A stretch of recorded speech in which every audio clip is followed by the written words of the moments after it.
সকালে অনেকেরই ঘুম ভাঙে নানা রঙের পাখির ডাকে। কখনো ভেবেছেন এত রঙিন পাখি এলো কিভাবে?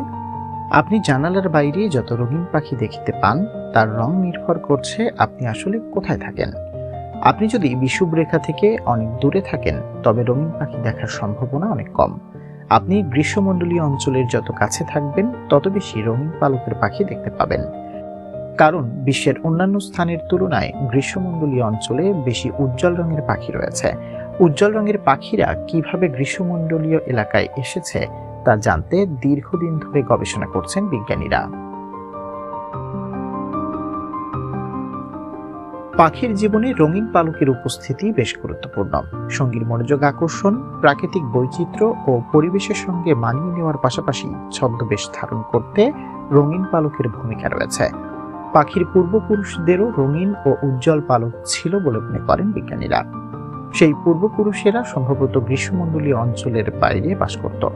এই বিষয়ে যুক্তরাষ্ট্রের শিকাগোর ফিল্ড মিউজিয়ামের বিজ্ঞানী চ্যাড এলিয়াসন বলেন, কয়েক দশক ধরে বিজ্ঞানীদের ধারণা গ্রীষ্মমণ্ডলীয় অঞ্চলে উজ্জ্বল বা আরো রঙিন প্রজাতির পাখি রয়েছে। আমরা এই প্রবণতা বুঝতে চেষ্টা করছি।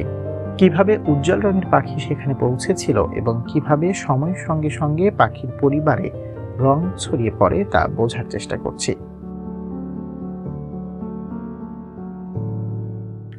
মূলত দুটি প্রধান উপায়ে রং প্রাণীদের মধ্যে ছড়িয়ে পড়ে। রঞ্জক পদার্থ ও প্রাণীর গঠন এখানে গুরুত্বপূর্ণ ভূমিকা রাখে। প্রাণীদের বিশেষায়িত কোষ মেলানিনের মতো রঞ্জক তৈরি করে, যা কালো এবং বাদামি রঙের জন্য দায়ী। কোষের কাঠামোগত বিভিন্ন বিন্যাসের কারণে আলোর উপস্থিতিতে রং দেখা যায়। কোনো বস্তু কেমন রঙিন হবে তার উপর আলো কিভাবে পড়ছে সেটি নির্ভর করে। গ্রীষ্মমণ্ডলীয় পাখি উজ্জ্বল রঞ্জক ও কোষের কাঠামোগত অবস্থানের কারণে বিভিন্ন রঙের হয়ে থাকে। বিজ্ঞানীরা গ্রীষ্মমণ্ডলীয় পাখির রঙের কারণ অন্বেষণের চেষ্টা করেছেন। বিজ্ঞানীরা ৯,৪০৯টি প্রজাতির পাখির ছবি, ভিডিও ও বৈজ্ঞানিক চিত্র পর্যালোচনার মাধ্যমে রঙের ধরন বোঝার চেষ্টা করেন।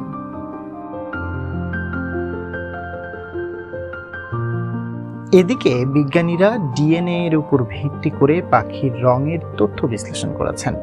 ডিএনএ এর তথ্য থেকে জানা যায় সব রঙিন পাখির প্রজাতি একে অপরের সঙ্গে সম্পর্কিত। পাখিদের তথ্য একটি মডেলিং সফটওয়্যারের মাধ্যমে বিশ্লেষণ করেছেন বিজ্ঞানীরা। তথ্য বিশ্লেষণের পর জানা যায় রঙিন পাখি গ্রীষ্মমণ্ডলীয় অঞ্চলের বাইরে থেকে লাখ লাখ বছর আগে এসেছে। পরে বিবর্তনের ধারায় বিভিন্ন প্রজাতিতে বিভক্ত হয়ে যায় পাখিগুলো। মডেলটি সব আধুনিক পাখির পূর্বপুরুষ সম্পর্কে নতুন তথ্য প্রকাশ করেছে। পাখিরা ডাইনোসরের একটি বিশেষ গোষ্ঠী থেকে উদ্ভূত হয়েছে। প্রাচীনতম পরিচিত পাখি আর্কিওপটেরিক্স ১৪০ মিলিয়ন বছর আগে বসবাস করত। সেখান থেকে নিউরনিথিস নামক পাখির একটি উপগোষ্ঠী ৮০ মিলিয়ন বছর আগে বিবর্তিত হয়। এই দলটি ৬৬ মিলিয়ন বছর আগে গণবিলুপ্তি থেকে বেঁচে যায়। আর তাই বর্তমানে সব পাখি নিউরনিথিসের সদস্য।